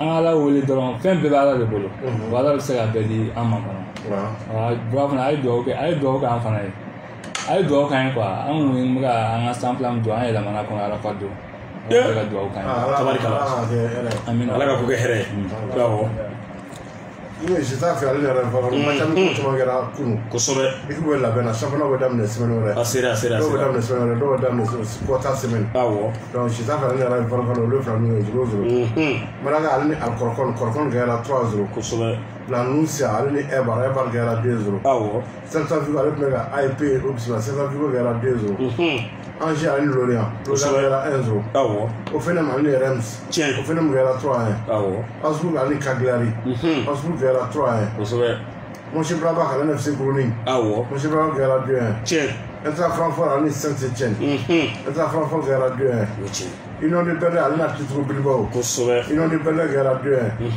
King Passarantes ale ni Leicester City awɔ olu fila min kɛ 3-3 RB Leipzig ale ni Ajax olu fila min kɛ 1-1 kosɛbɛ Reading ale ni Crystal Palace kɛra 3-1 Crystal Palace kɛra 3-1 kosɛbɛ mun ye Swansea City ale ni Southampton awɔ Southampton kɛra 3-1 Bayern Munich ale ni Naples awɔ Naples kɛra 3-0 Stuttgart ale ni FC Barcelone awɔ Barca kɛra kunun 3-0 kosɛbɛ mun ye Memphis Depay a ka deuxième but o ɲɛna Memphis Depay gagné 3-0 Memphis Depay kosɛbɛ a ka deuxième but kunun donc voilà fɔ o mɛnna sa e bɛ taa ka segin a kan mun de la sisan o ɲɛna olu bɛ yɛrɛ ka jɔ kɛ a bɛ se ka kɛ yen den ɲinan olu bɛ yɛrɛ ka jɔ kɛ yen den ayiwa Metz ale ni Montpellier Metz kɛra 1-0 kosɛbɛ Wolfsburg ale ni Atletico Madrid awɔ Atletico Madrid kɛra 2-1 tabarikala FC Porto ale ni Lyon Porto kɛra 5-3 tiɲɛ Roma ale ni FC Séville José Mourinho awɔ olu fila min kɛ kunun 0-0 Nice ale ni Milan AC kosɛbɛ olu fana fila min kɛ kunun 1-1 awɔ Marseille ale ni Villarreal kosɛbɛ Marseille kɛra 2-1 ayiwa Monza n'o ye Berlusconi ka équipe ye ale tɔgɔ b'a fɛ Abdel Konaté Silvio Berlusconi kosɛbɛ Burulayi an ka foli b'a ye an b'a fo o ka tɔn Monza awɔ ani Juventus Juve kɛra kunun 2-1 o ɲɛna Bordeaux ale fana y'a ka match amical laban kɛ kunun awɔ o ni 3 tiɲɛ Bordeaux match kɛ 1 kosɛbɛ o fana match Bordeaux m'u tɔn na match amical la Rennes ale ni Torino Rennes kɛra 1-0 awɔ Lens ale ni Udinese Lens kɛra 4-1 tiɲɛ Strasbourg ale Fribourg ci bien kosɛbɛ bi match dama dɔɔni bɛ yen bi 14h 100 awɔ Arsenal ale ni Chelsea tiɲɛ 16h30 Brest ale ni Real Maroc et 17h30 Parme ale ni San Siro kosɛbɛ on est bada dɔ fɛ n'o ye match amico ye awɔ an bɛ to kunnafoniw na an bɛ don championnat européen a fɛnɛ kan o bɛ kɛ i b'a fɔ Europe n'o ye championnat u daminɛna n'o ye Belgique a deuxième journée baaraw olu tun bɛ sen na minnu Charleroi ale ni Saint-Ouen olu ye fila minnu kɛ 0-0 kosɛbɛ FC Séville ale ni FC Mali ci 1-0 awɔ Cercle Bruges ale ni Louvain olu ye fila minnu kɛ 1 AC Pen ale ni Anderlecht 1 kosɛbɛ Saint-Gilloise ale ni FC Bruges u tun bɛ ɲɔgɔn na match tun ma ban fɔlɔ awɔ donc Saint-Gilloise ale ni FC Bruges kosɛbɛ 14h Gilles ale kɛ ale ni Standard Liège 16h23 ale ni Bishop awɔ et 19h Roland Antwerp ale ni Fulham n'o ye France u ka Ligue 2 ale deuxième journée baaraw o daminɛna kunun France kunun Nîmes ale ye Dijon ci 2-1 awɔ Nîmes fan fɛ mun ye malien joueur ye Lamine Fomba a dugulen don 80e minute tabarikala Mali la Fomba ye charge jumɛn ye bamanan don Fomba Fomba ye bamanan ye mun da Fomba ye bamanan de ye Lamine Fomba a don 80e minute kosɛbɛ n'o ye Dijon a dugulen don o kɛra Ivoirien awɔ a tɔgɔ Roger Assalé a don 79e minute Assalé kelen min bɛ Tukisa Mazembe la ɔhɔ ale de ye Dijon a dugulen don o ɲɛna n'o ye Ajaccio ale ni Amiens kosɛbɛ Ajaccio kɛra 3-1 awɔ Guingamp ale ye Valenciennes 1 Nancy ale cira Toulouse fɛ 4-0 kosɛbɛ New York kan kɛra 1-0 awɔ n'a dugulen don o fana kɛra Alexandre Mendy a don 48e minute o ɲɛna Paris FC ale ni Dunkerque Paris FC kɛra 2-1 Dunkerque ka dugulen don o kɛra ni jamu bɛ Mali la dɛ Mali Cukunte bɛ Mali la parce que u ka mɔgɔw don a bɛ marakaw don parce que jumɛn mɔgɔ ye maraka kɛ Cukunte maraka awɔ Malien don ni maraka don Malien t'a dɔn bana maraka de sɔrɔ bɛ Kayi maraka don t'o de don sinon maraka don Mali Cukunte a don 35e minute n'o ye Rodez ale ni Pau FC Rodez kɛra 1-0 kosɛbɛ Sochaux de Havre kɛra 2-0 awɔ Havre ka 2 bila Marocain dɔgɔtɔrɔ bɛ n'o ye Khalid Boutaye a doublé kɛ kunun a don 6e minute ani 27e minute o ɲɛna a bɛ kun cɛ lundi n'o ye signé 17h45 kosɛbɛ Auxerre ale bɛ Grenoble mɔgɔw bisimila ayiwa an t'o France bi ni Ala sɔnna ma bi 18h va trophée des champions awɔ an fɛ an b'a fɔ super coupe a final a bɛ taa bi France ta bɛ taa bi 18h Lille ale ni Paris Saint-Germain finale yɛrɛ tɔn ta yɛrɛ problème bura a tɛna kɛ labɛn ye an ka tɔn fila ye ma Stade ni Binga lisiw bɔra bi dɛ u ka programme joona 18h awɔ bi 18h Lille ale ni Paris Saint-Germain u bɛ ɲɔgɔn sɔrɔ tabarikala bi taa an b'a bila almost ale tɛna ye a banana donc ok donc an b'an ka yan'an ka bi ta bila an b'an ka whatsapp mɔgɔw fo mɔgɔ fɔlɔ Dagaba Koyita Allemagne fo ka taa se Musa Traoré Sotarama sans frontière Idrissa Yata Bari France ale ni Fassi Jara Espagne ale ni Mame Korpas Amale fo ka taa se Youssouf Kanté France Alfousseni Traoré ale ni Agib Taginabo Alou Kamara France fo ka taa se Mohamed Sidibé Italie ale ni Idrissa Kamara fo ka taa se Ibrahima Kassoumi ale ni Idrissa Aïdara Banama ka taa se Madi Kulubali Espagne Mamay Cissé an b'ale fana fo fo ka taa se Alou Ba an b'ale fana fo ka taa se Mohamed Touré Moti Isa Doumbia an b'ale fana fo Ibrahima Jara ale ni Modibo Koniba Traoré Noccio Vie Jabate ale ni Jean Doumbia fo ka taa se Chaka Mokoro ale ni Draman Jabate ka taa se Zumana Kokaina ma ale ni Dema Cissé Lassana Traoré ka kuncɛ ni Fodje Sako an b'ale fo nin waati na mɔgɔ sɔgɔlen nɔ a la donc k'a fɔ ye nin waati na hali bi wari min to cotisation na pour que ka se ka wasabi na balo cogo min an ka foli bɛ fɔlɔ président an b'a fo fédération des présidents an b'a fo awɔ mais Sibiru Bansiri fo ma a bɛɛ kɔnɔ ye kisa président Abdoulaye an ka foli b'a ye kosɛbɛ Banu Magaji Bernard Tapie an b'a fo cɛkɔrɔba Mamadou Touré Babou Noël Legra an ka foli b'a ye Asim Kouyaté an b'a fo awɔ n'o ye Cheikh Kanté ka di président an b'a fo Koungou Kanté kosɛbɛ mission international Olivier Kumako awɔ Isikat président an b'a fo n bɛ Issa Sidibe fo Olivier Kumako président kosɛbɛ an b'a ina ka vice président n'o ye Moussa Sidibe Diaté Papa Nicolas Ba Keita an b'a fo pour le président awɔ an bɛ Kita Trésorier Mohamed Kɔrɔbɔrɔ an b'a fo Samara Mamad Daf kosɛbɛ Gassou Mɔgɔsuma Amadou Daje Traoré Fakuru Sila awɔ Jean Dogo Kɛlɛ Bukar Sidibe Kola Roman Abramovich awɔ Youtube Fofana Jean Jate Mara ani Sam Diema kosɛbɛ conservateur fédération Marseille sera Joan Laporta Ama ina ka visite on a lu bandra jalo. On b'a fo. Parce que wa fo on met basa sila ma fo. On ne takti. So ba. Ni wa sisi. Dawo. Ko la jalo. Par exemple, la sera pour moi ma fo. Dawo. Et le président Sibuso. C'est le Moussa Salé qui s'est en foli wa. So ba. Ça le télé en foli wa. Dawo. Vraiment jara lora ma fo. Le ron fo. Ça c'est mo sa ke mo. So ba. Colonel en foli wa. Dawo. Le président Chine de mama fo. Pour lui président passer là. Dawo. Le président en foli wa. So ba. On va y faire du amara jalo di ma kamara. Dawo. On y est pour tu mo boda ni stade mama fo. On b'a fo. On connaît du monde en foli wa. Ani ma le sa le boula en foli wa. Dawo. C'est ça que le semaine. Tiens. FC semaine président en foli wa ça que le semaine. Dawo. Alors il faut bien FC président c'est en bas fo. Ça demande que l'alpha c'est là. Dawo. Abi sou comme je l'ai dit président là que nous ça en foli wa. So ba. On formait un allemand pour Maropalo. Allez, par le allemand en bas. Par le pour le rang du Soleil. Par le connaître, par le coup, on a des bouts comme ça, on a fait le bar qu'on a dit. On va fou. Je ne sais pas, elle fait la mission là, comme ça, pour qu'on a là. Comme on est ici là, moi, on a un mot. Je suis passé par ce que passé, non. Il m'a même monsieur Michel là. Je suis passé par ce aller bien, on va faire. On va faire. Mais ça, c'est un logement, mais c'est là, on a voir pour le on va faire le fou. Burana le fou. On va fou. Femi groupe safari moy mo ko fe ne docteur Abouakri Amadou Maïga ma le fou ma ne fo ko ne ko be ka ma ko ki ma le fou Petro Boma le konna na femi Cheikh Mar Karanja ma ka fou ka ma ne baba ko na le stade sportif fadi la fa bugu la ko ma ko président ba fou man Cheikh Amala Traoré inspecteur travail ma le fene ka fou ke femi Fusine Traoré c'est vrai ko fe doyen do on ba fene fou bro ka ni Vous rappelez un peu l'enflébard de la 5 continents qu'on a, un peu de somme sur le nom, pour WhatsApp ou mon frère, un peu le pour la chacun pour un peu le avec un lame, maman la faut pour rappeler, une balade de Julie français de avec un lame, un peu le moi je vois à la Japanese la channel.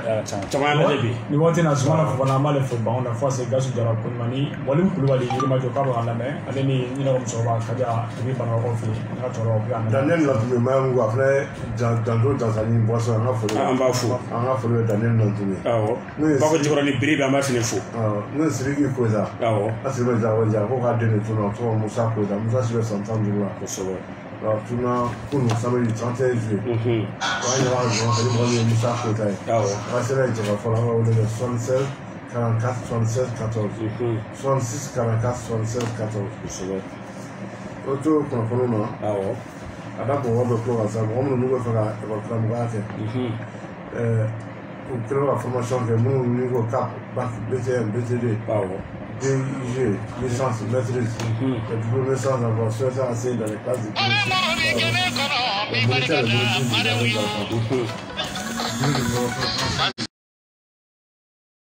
on appelle aussi tous nous va parler moi quand on me dit pour on a fait l'état et béton dans les glands on a moto tout ni moto tout parce que moto tout ça sera blanc quand moto tout sera là comment ça fait moto ah sur la série bien ma tira pour ah donc pour nous l'état nous béton armé nous dans ça le moto tout sera blanc avec tout c'est moto tout aïwa donc vous voulez pas là mais à baranya comme ça Brother e fero jina malaya iba me ko muto be muli de pone ke karika jigila Isra ker no bro ba sansere mun me dugu kono passage nuna bura nege be ali rebo tika kare uta nege mo ko fe ni lo ali terrain ko jiro ko be ibe bi dugu me ite jigila e me ko pon kuduru muto jada be pone ke karika do jigo no kama ko dungu ayo comprendre ne sigiro do na me kama tu shara uru la jidala ni siga pon la ja ni dumara ta haja woy dans fini sur le jida ni jina pon wono ala bon se gi non donc ba na fo mun mun na pon sa ko ta don ni aja ko ta don pon ni dumara ka ja ne aja donc communiquer nous fana ba nga jira fala ko ni ba jara mari de la défense des familles de Banoli la Ibu peut dire ça jara fils de la défense sa famille à Zologoro Maka jara fils de la défense famille à Zologoro on jara fils de la défense famille à Zologoro parle de la fils de la défense famille à Zologoro Zologoro parle jara Djibi Jara, fils de la défense famille à Zologoro. Puis Namanta Jara, sa famille à Zologoro. Capitaine Abdoulaye Konima Jara, fils de la défense état-major garde nationale des familles. Ramon Djara, fils de la défense des familles à Zurogoro. Ramon Djara, la mairie de Safo et famille à Zurogoro, fils de la défense. Agent de police nous Djara, 7e arrondissement, fils de la défense et famille.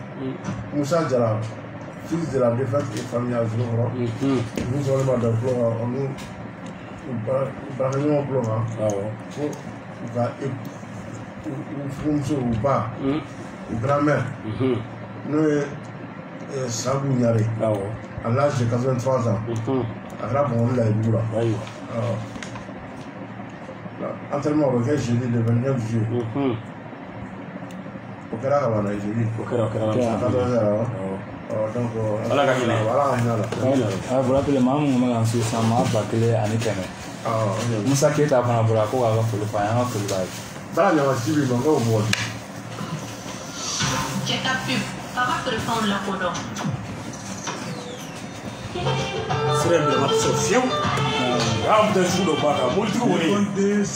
Wallahi, la route, vous êtes là. Mami ne bisa ka daraja ni ka tɔgɔ sɔrɔ i ka doctorat la f'i k'i gɛrɛ a dɔnbaw fɛ la an bɛ don min na ko bi e kɔni so kelen fana tɔgɔ bɛ jamana